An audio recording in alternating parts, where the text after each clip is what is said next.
the derisive moniker City of Mud, as it mushroomed into a mini-metropolis, an increasingly popular confluence of buyers and sellers. Other things were coming together there, too.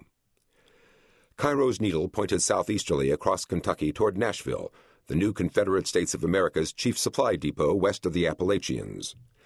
With 5 railroads and a wharf teeming with steamboat traffic, the Tennessee capital also boasted machine shops, foundries, an armory producing 250 rifles a week, a percussion cap factory turning out 250,000 caps a day, a plow plant retooled to manufacture Southern sabers, and burgeoning caches of meat, ammunition, and other necessities for the recently recruited Confederate armies. Nashville provided distribution for the Confederacy's foremost iron manufacturing region, as well as for the north end of its agricultural breadbasket. Yet between Cairo and this Confederate capital lay just 2 unfinished and undermanned military outposts, the earthen Forts Henry and Donelson, just south of the Tennessee border. With Confederates in Virginia having shattered an attacking Union army at Bull Run the previous July, and the war east of the Appalachians lulling toward stalemate, the focus of meaningful action was shifting westward. Now the conflict's central theater smoldered toward explosion, and it was small wonder that the Cairo area's top 2 military men were focused on the direction of the needle. The older of the 2 men was 55-year-old Andrew H. Foote, whose job it was to construct and command the gunboats of a revolutionary federal riverborne navy. The son of a Connecticut senator, Foote had already fashioned a glittering career for himself outside the sphere of his father's influence. The senator could control the rest of his half-dozen sons pretty well, Foote's eldest brother would remember, but the old man could no more than guide Andrew.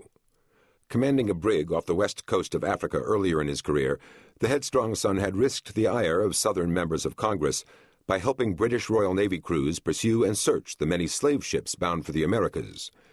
100,000 slaves a year were being transported to the New World in the late 1840s, even though overseas importation of purchased human beings had been illegal in America since 1808. Foote proved so adept at interfering with this traffic that his ship was credited with a marked decrease in it, and in 1854 he wrote a book about his experience titled Africa and the American Flag. Like his father, Senator Samuel Augustus Foote, the son was no thoroughgoing abolitionist before the war, but Andrew did nurse an antipathy toward human bondage that seems to have sprung from fervent Puritan Congregationalism.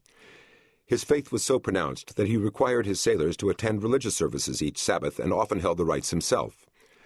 As if interference with the international slave trade were not enough, he also had incurred the disapproval of Dixie's worldly-wise aristocratic politicians by leading a temperance movement on the seas, reducing and ultimately removing the Navy's per-sailor grog ration.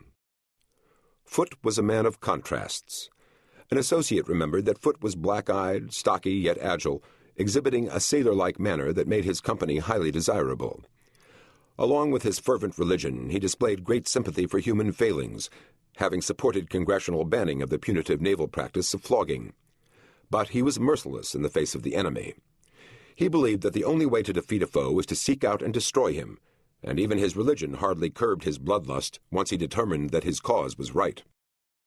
5 years earlier, in 1856, as a neutral observing and protecting American interests during the Second Opium War against the Chinese, Foote responded to fire on his flag by personally leading 287 sailors and Marines in attacks that routed thousands of entrenched Chinese.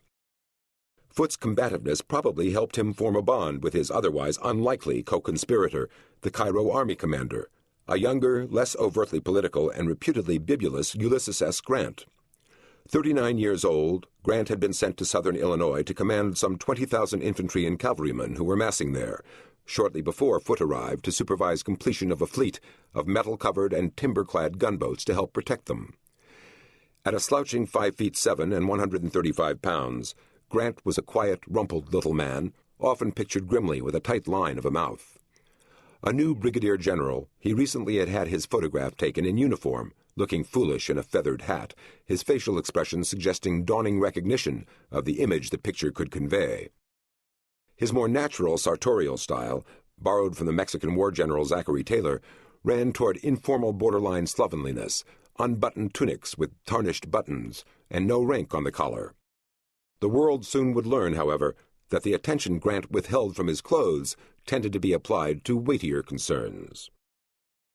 That Grant and Foote entered into collusion would not have seemed unlikely at the time. Each man needed something from the other.